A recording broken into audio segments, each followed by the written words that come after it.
DSO, or dental service organization, well, in just a few words, I think it serves like a bridge between dentistry and business. In a way, we let the dentists do their job in what they are the best, and that's taking care of patients, and we are trying to do everything else.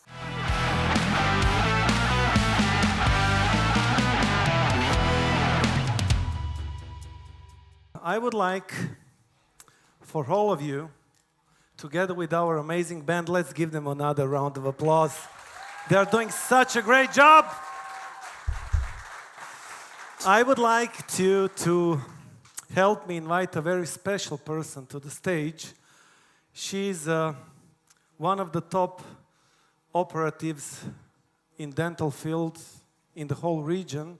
She's working with people on a daily basis. And I was lucky enough that she accepted the invitation to be here on this stage. It was not an easy thing for her to do. So I want you, together with the band, to stand up and give her the proper DBL Summit welcome to the stage for our dear Ivana Murati Petrović.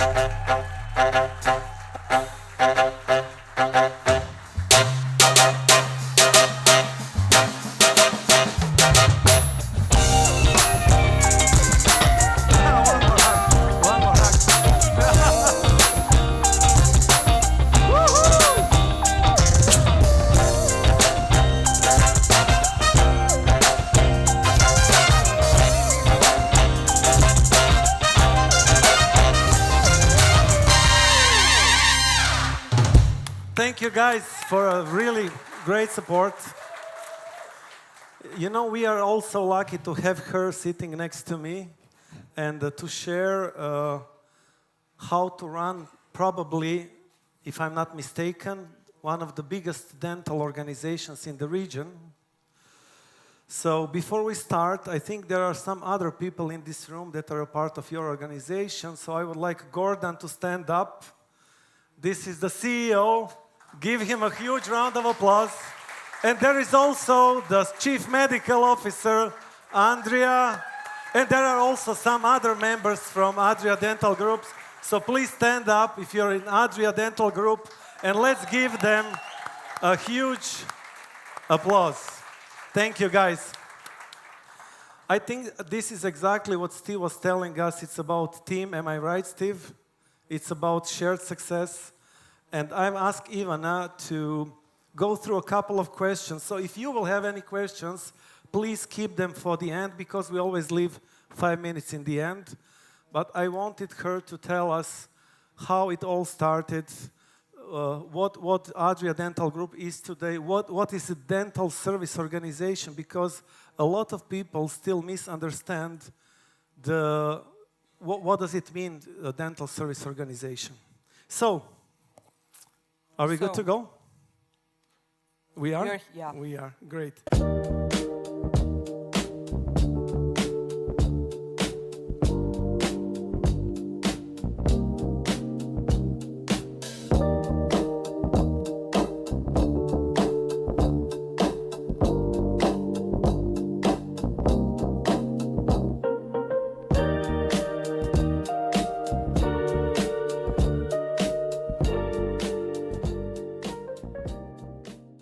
How would you describe, in let's say 3 sentences? Just 3. Just 3? You can use more, but how would you describe what Adria Dental Group is today? You started in a good way, that the Adria Dental Group is the largest dental organization in the region, and by the region I mean Central and Southeastern Europe. We have 13 clinics on 16 locations in 3 countries, Wow. Croatia, Slovenia, and Italy. And we have more than 700 employees. And I'll stop here with the numbers because I think they speak for themselves. Our goal is to provide patients with same level of safety, quality, and in a way experience, whether they come to Zagreb, Osijek, Ljubljana, or Milan. And we are trying at the same time to build a system that gives dentists and their teams support and opportunities to grow that actually they wouldn't have on their own. I think it was 3 sentences. It was yes, amazing. okay. You know, can I just share one thing with you? Don't you think she has a great public experience, and the way she talks, I just love it. So is it just me, or is it some other people in the room as well? I think she deserves another applause. She's a natural. And when we were preparing this podcast, I told her that probably you will be invited more and more to speak for other organizations. So you're in a good way. I can predict your bright future as a public speaker. Thank you. So if I'm not mistaken, the whole project, Adria Dental Group, started several years ago. Can you take us there, and what happened? It was 2021. Thinking at that time, I wasn't there, but I came very shortly after that. And listening to the idea, how everything started, I think it started with a simple question. How can we elevate the dental sector on the highest level?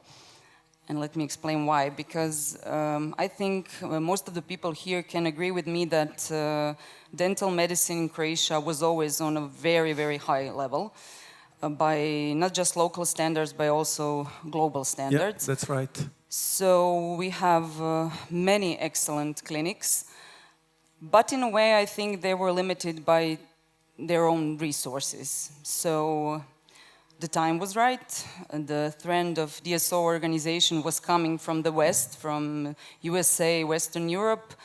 We were in the right place, I would say, and combining that strength, capacities, and of course financial support, I would say ADG was born. Wow. So, you know, when you start a project, you didn't start with that many clinics. It was first clinic, and then you started to get to the next one, acquire the next one. So was there like a point where you came on board, you know, as you said, you were not there from the beginning. So was there like a point where you realized, or your team here realized, like we are becoming like seriously big player in this part of the world? Actually, it was. As you grow, and we definitely have grown in the last couple of years, there's always at the beginning the moment when you need to, I don't know, knock on some doors, pick up some phones for the potential partners, colleagues, suppliers. And along the way, there was a moment when they started to knocking on our doors and calling us. It was the moment when you realize that international partners and peers wants to invite you to share your experience, your knowledge, your know-how, and they actually want to hear what you have to say. I think that was the moment when we realized that we are no longer just a local player, but we have something to say even on a global scale. On a global scale. We will go to the global scale a little bit later, but this is such a good point from your side. Like, at first you call people, you knock on doors, and then after some point the game turns around, and then you have more and more companies and people want to do business with you. So I think this is a great turning point in any business that we have. So it's a good lesson for all of us.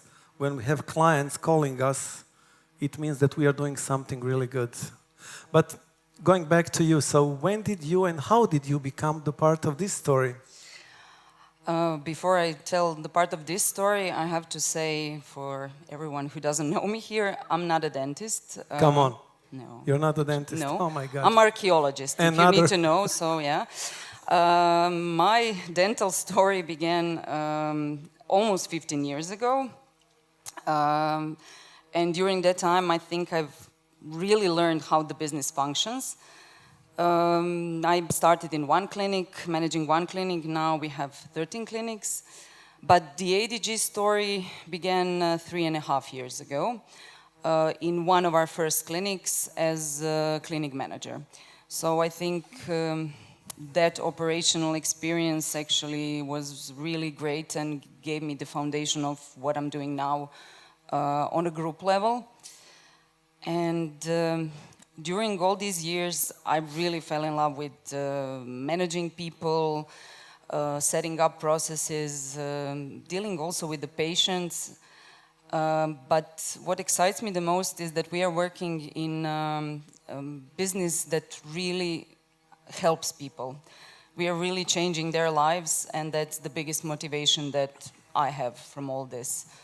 So, in a way, I can say that I have found my dream job. I mean, it's the same reason why I do this event year after year, because I think what's happening in this room will somehow change your lives. So we are in the same job, I think. Am I right?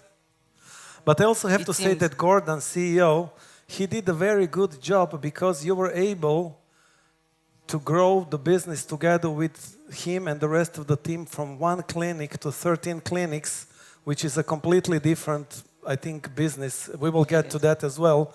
But selecting the right people, I have to say Gordon has a good taste for, you know, hiring the right stuff. So one very important point. There is a big misconception about the dental service organization. So how many here in the room are aware what does a dental service organization mean and what they do? There is one person. Hello, Monica. Thank you. There is two people in the room. So our dear Monica, she's also part of the DSO in the United States. Am I right, Monica? Yes. So there is a big question here, because nobody in the room except Andrea, Gordon, you, and Monica knows what are we talking about. So can you explain us what is a DSO? DSO, or Dental Service Organization, well, in just a few words, I think it serves like a bridge between dentistry and business. When we talk about ADG, ADG is a mid-size DSO in global terms, but in the Central Eastern Europe, we are actually the largest one. We serve as a platform. By using shared CRM, unified accounting system, or unified the HR tool, warehouse management system, and all other like centralized, business centralized services. Actually, it ensures that we have efficiency, scalability. That's very important when you have large clinics and capacity to grow. So, in a way, we let the dentists do their job in what they are the best, and that's taking care of patients, and we are trying to do everything else. For example, before entering the group, every clinic needed to have an accounting department. Most of them had, I don't know, external collaborators, but now we centralized that department in ADG, the service, and we let them do their job, and we are worrying about everything else. So correct me if I'm wrong. If there is a dentist in this room who wants to focus more on his clinical work and his patient work, and he would like to have a partner who will take care of the business stuff, the accounting, hiring, suppliers, that would be the right way to go, and this is where you come into the game. Am I right? Yeah. Great. So is everybody clear on what are we talking here? Now everybody understands the role of the DSO, and it's important because maybe some of you in this room will become their clients in the future, so it's good that you understand exactly what service they can provide to you. And while I was preparing for this amazing interview, because you're doing so well, I'm in shock. You know, your English is better than mine, and you're so well prepared. But we will talk about that later. I have some, stuff I want to share with you. You just returned from a trip together with Andrea, who's the Chief Medical Officer, and you have been invited to a certain event. So can you give us a little bit more context on that? Yeah, that's one of the events that we were talking about when international colleagues call us to hear what we have to say. And my colleague was presenting something, a part of our job, something that we are doing and maybe some other DSOs, European DSOs don't do. We were in Spain, that's a dental forum. It's a gathering of European DSOs. Okay. The same thing happens in the USA, UK, but this was for the European DSOs and big suppliers. So it's actually a great opportunity to talk to other colleagues who are facing, I would say, same challenges. And to see where we are standing, at least at the European level, but also to hear what suppliers have to offer, because every year we see something new, some new technology, some new product, and actually it's always nice to hear that although we are coming from different markets, because there were DSOs from all over the Europe, okay, also Turkish one, UK, so we face same challenges, where employees are satisfied, how to attract patients. But this year was, for me, especially interesting because the topic, number one topic, wasn't about marketing, revenue, or things like KPIs that. And KPIs. It was about the culture. So about what? Culture. Culture. Oh, communication, employees. Satisfaction and how to keep them satisfied, because I think everyone are aware that the things and the market is changing, and I would say that is the topic number one in the industry. Young generations are coming, technology, digitalization, everything has a great impact to the business, to the dentistry. So yeah, yes, it was very nice. So just to ask you, our audience, a question. Is everybody aware with the term Gen Z, Generation Z? Do you know how much of the world population currently is Generation Z in percentage? Anybody wants to give a number? 5? 15? It's 30%.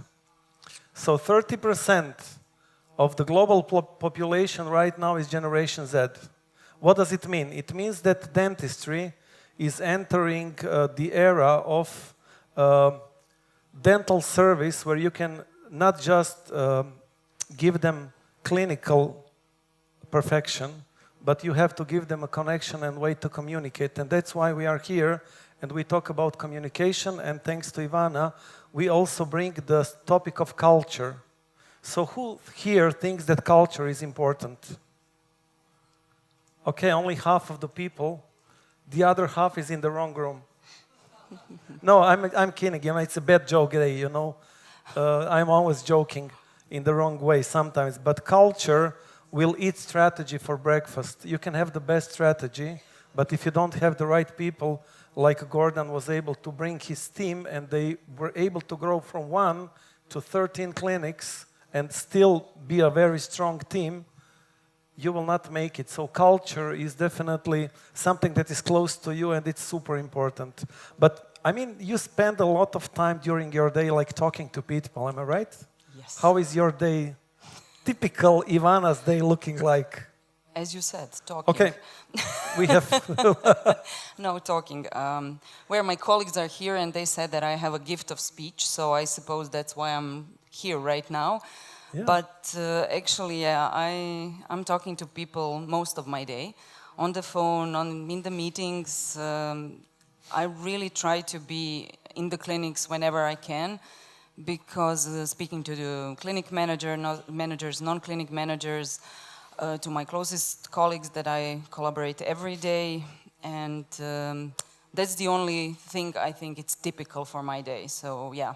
So you want to spend as much time as possible with other people and be close to them. Yeah, because the only way, I mean, through our systems and programs, we can see all the numbers, we can see all the data, but without knowing what does that mean in the field and what challenges the people are facing. And in the clinics, I don't think that we are able to help them or to do something to change their everyday work and the things that are important to them. So, yeah. So it's like you have to understand them first and see what's really happening. So let's say to close the topic of somebody in this room wants to potentially become a client or a part of ADG, how would that process typically look like? We'll need to talk. Okay. You need to talk first. Well, when the time is right and we are actually together and we start a new chapter, I would say, with the clinic, the period the clinic integrates into the ADG, it's 3 to 6 months. So it's very fast. Yeah. 3 to For 6 you, maybe. months. No, okay. Actually, yeah. But in business, 3 to yeah. 6 months, it's not a long period. No, but it depends of the starting point of the clinic. For example, if they're already using the same, I don't know, CRM that we are using, so maybe we can be a little bit faster than someone else. But we do have a structured integration period. We bring our, I don't know, onboarding manual, we have all the data, we present ourselves, but the most important thing, again, is to talk to people, talk to the founder, to all the departments, because for us, the most important thing is to know what matters to them.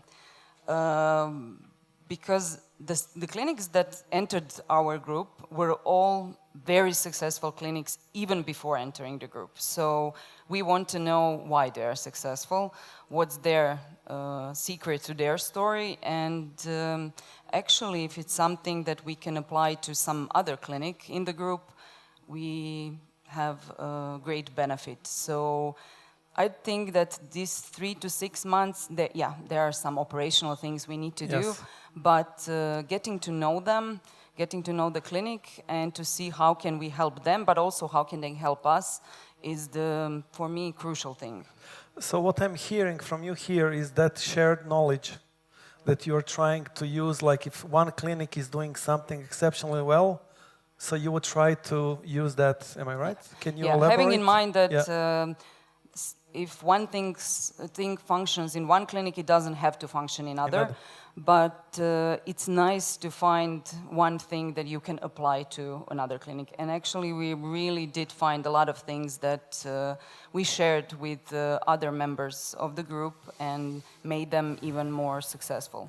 So when somebody becomes your client, your partner, do you try to change everything, or do you try to keep some stuff and change the other stuff? So what happens to the owner and the employees of that new clinic?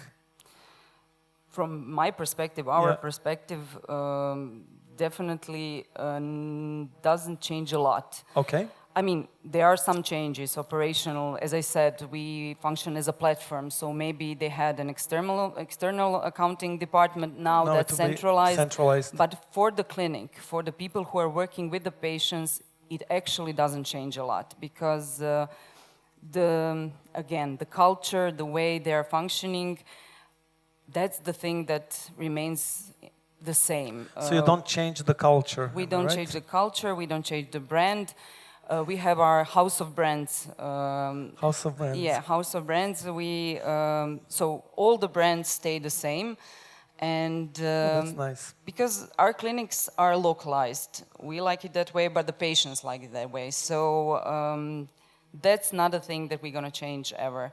Because they were best before, and we want to make them even better entering the group. So, yeah.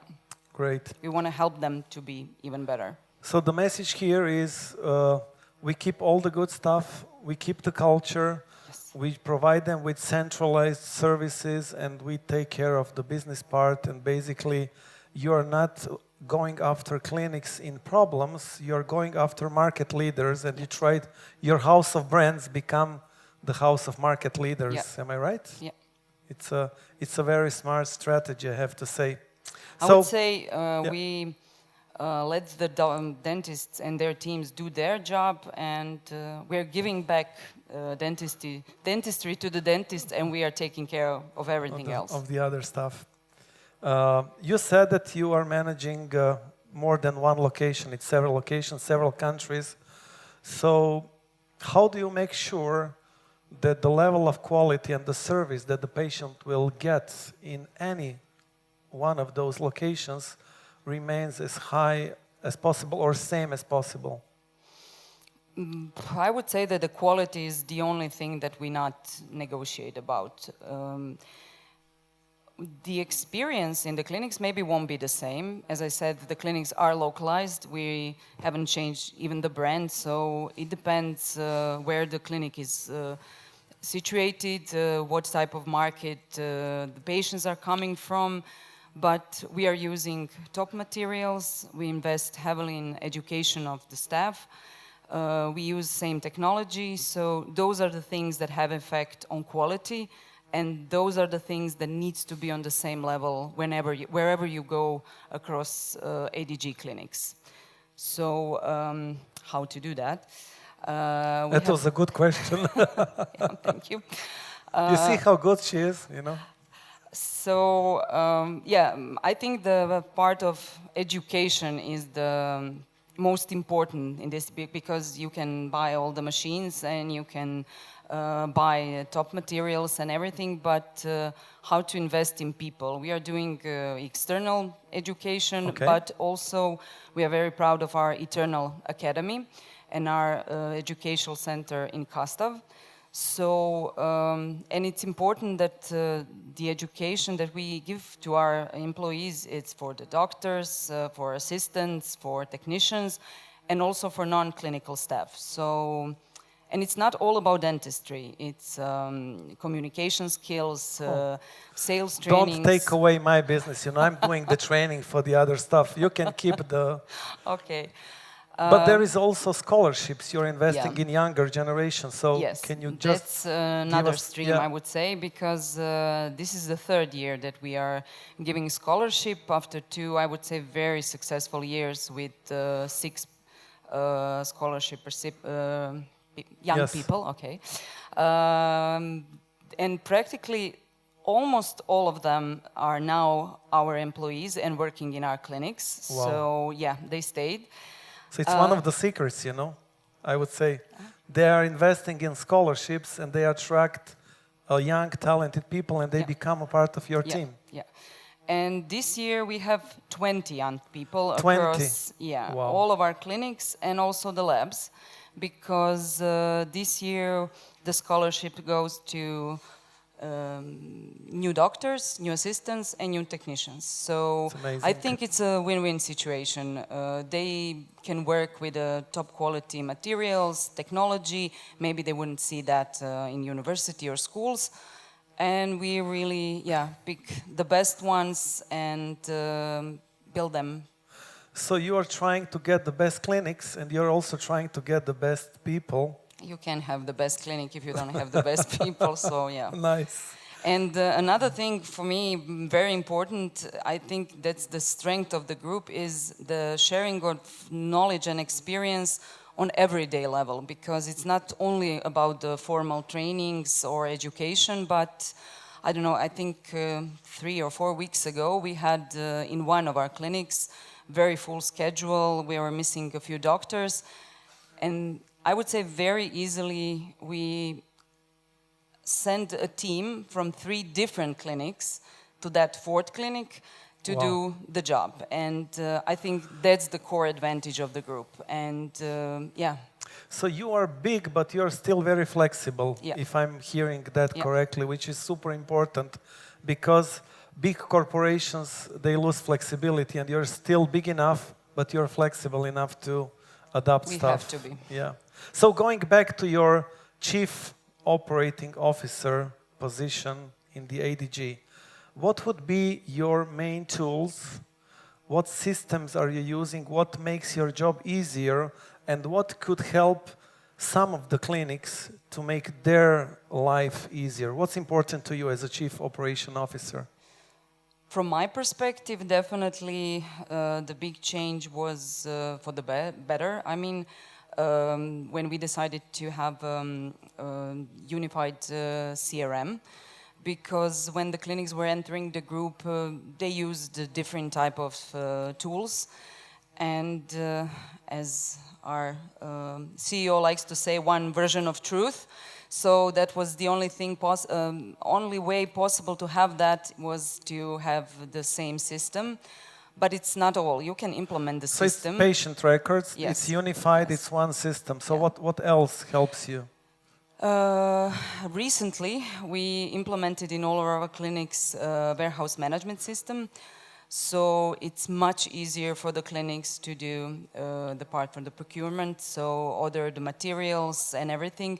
It's actually the last project, I think, maybe they can correct me, but I think it's the last big project that we had that helped the clinics, and of course, big help for us to manage all the clinics. Yeah, I think that it was probably one of the most challenging and difficult ones, because each clinic has their own warehouse, their own product, system, the codes and everything, and then you have to unify and bring everything together. I think this is it's actually a very big tool. But then you have the tools, you have the systems, you have the HR department who is probably getting talented people, hiring, sometimes also firing people. You have the accounting system, which is also centralized, probably like legal services centralized. So this centralized way of doing business is actually the platform you're talking about, am I right? But with having that platform, what would be some of the numbers, some of the KPIs, some of the indicators that you are looking like? What do you look daily? What do you look like weekly, monthly? Is there? Can you give us some secret sauce? What's important to you? She's smiling. KPIs. It's a good sign. Yeah. We are actually tracking data. We're tracking everything. You're tracking everything. Yeah, okay. Actually. Of course, financial data on daily, weekly, monthly levels, it's normal. It's something that, but everything from the marketing point of view, from number of leads, then first checkups, number of unique patients, and conversion between every step of the way, the classic funnel. So it's like a funnel, and then you track down every step, and that's amazing. Different markets, different patients, different clinics. I mean, I think that our supplier with the CRM wasn't very happy because we actually wanted a ton of reports. So now we are actually, it's not only the data you analyze, but before that you need to tell the clinics how to collect data, because if they don't do it the right way, then the things are not comparable and the data won't mean anything. So that's a lot of operational work before you can actually analyze the data. So you're tracking down the regular financial stuff, but also stuff that is market specific, patient specific, and it gives you like a better picture what's going on. Yeah, we are trying to make decisions based on data. Yeah. I think that's exactly what Monica was saying. I think last year we should use the data to support our decisions, not just decide with our gut feeling and intuition. So I'm super happy that you are confirming the same. And unfortunately for me, our time is slowly running out, because I think we could have this conversation for at least another 2 hours.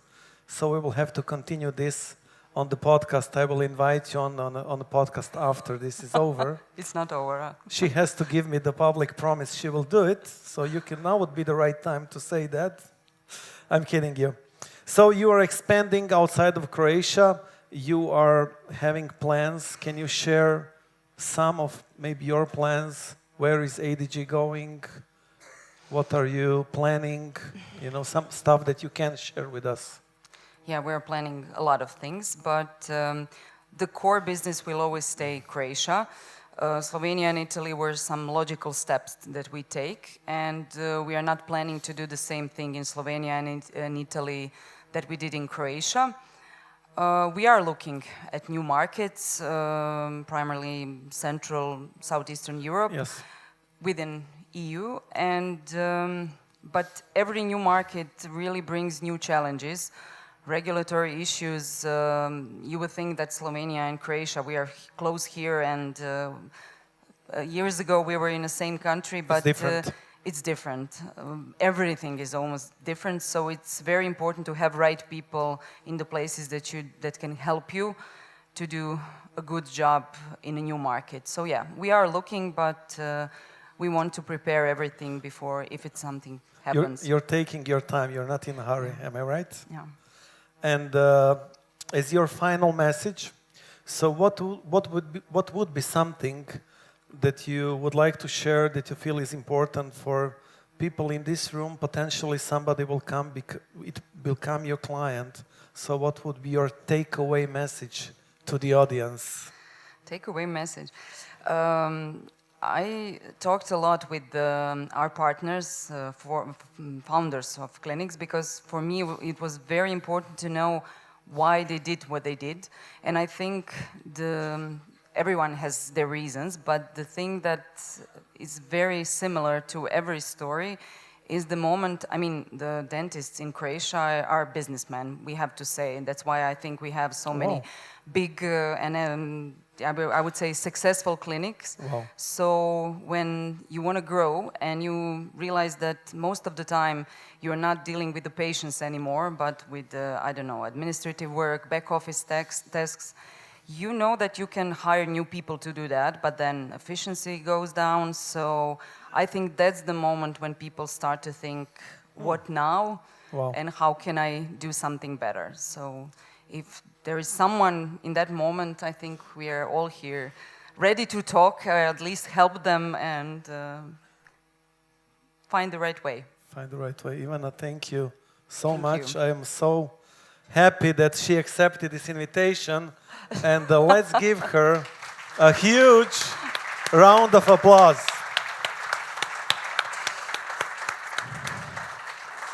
So, would there be, we have time for one or two more questions. If you would like to ask Ivana or even members from ADG, there is a question, and it's gonna be a serious one, I have to tell you.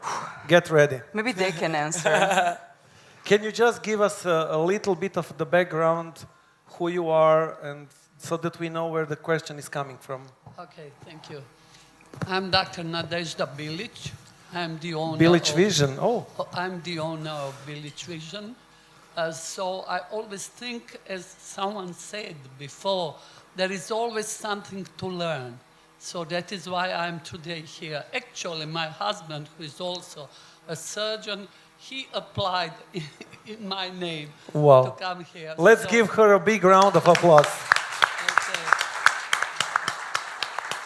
So we are not in dentistry, but we are, next year it will be 30 years in ophthalmology, in laser surgery.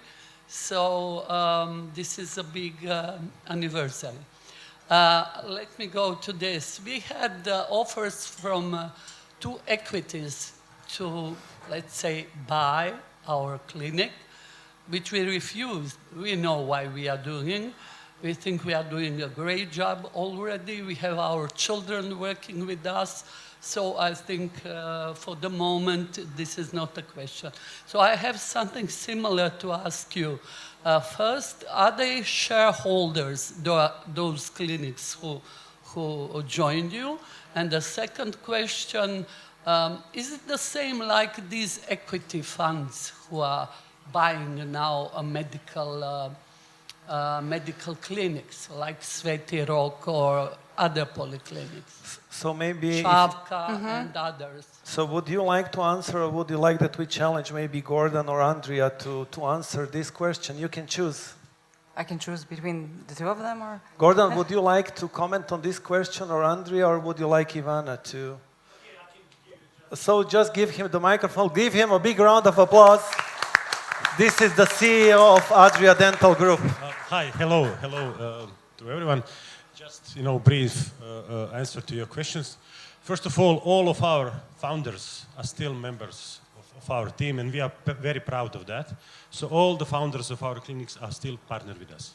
And we are really very, very, very proud of that.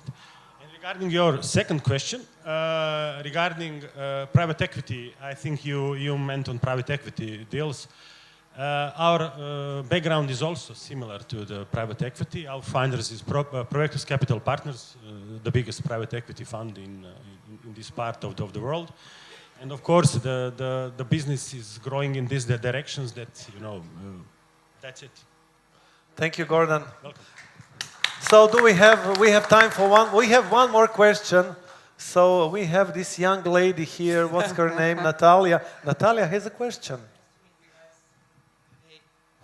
This one? Yeah. I'm actually going to bring some context to my question as well. I'm not in dentistry, but I got inserted in it because of family, right, when I moved to Croatia. I'm actually in hospitality. Oh, okay. Oh. I'm actually in hospitality. And I went from a chef to an operator in management.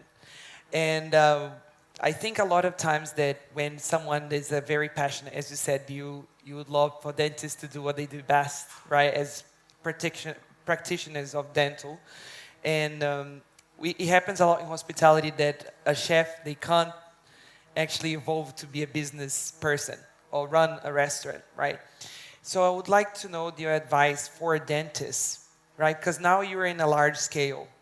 So I think sometimes when dentists, they're opening their clinics or they have small clinics, when they listen to things like CRM, like KPIs and goals and achievements, it can get really overwhelming when you're starting, or even if you already have a clinic for a while, but you want to grow from that stage. What would be your advice, since you saw this growth in your group, right? From someone that wants to take the next step on their clinics or their business or even their career, what should they focus primary, if not their craft, right? Like as a dentist, you have the clinical work. Yeah, the clinical work. As a chef, you have cooking. But if you want to start growing, what would be the first thing you would go and look for? Because running a little bit away from these acronyms like CRMs and things that can scare people, what would you invest? What would you advise people to invest their times if they want to grow? I would actually give the advice to everyone to invest in great people, because if you find a good manager, maybe you can do it. Person who can manage your clinic and knows those stuff, you don't need to know. You can actually be a dentist, but you need to be aware that you need someone. So I think that's the most important thing, to see that maybe you are not enough to grow a business. You can do great things in dentistry, but someone else is better in that other work, in growing business. My question is exactly that, because from this conversation that you had with Siniša, what I understood is that you're saying that you want to let the dentists do what they do best. And that people sometimes are scared of, even because of costs, right, to hire someone else or in a larger scale, like your group, for example. But just to understand the importance that maybe you try to do everything yourself, it's never going to move up from the position that you're in. It can function, but I think the growth or the serious growth, it's not possible without right people. You can buy machines, you can buy technology, you can buy everything, or the CRM or everything, but if you don't know how to use it, I think the people are the key. So the message here is, don't try to do everything yourself. Yeah. Find the right people. Ivana, thank you so much. Let's give her a huge applause. Wow.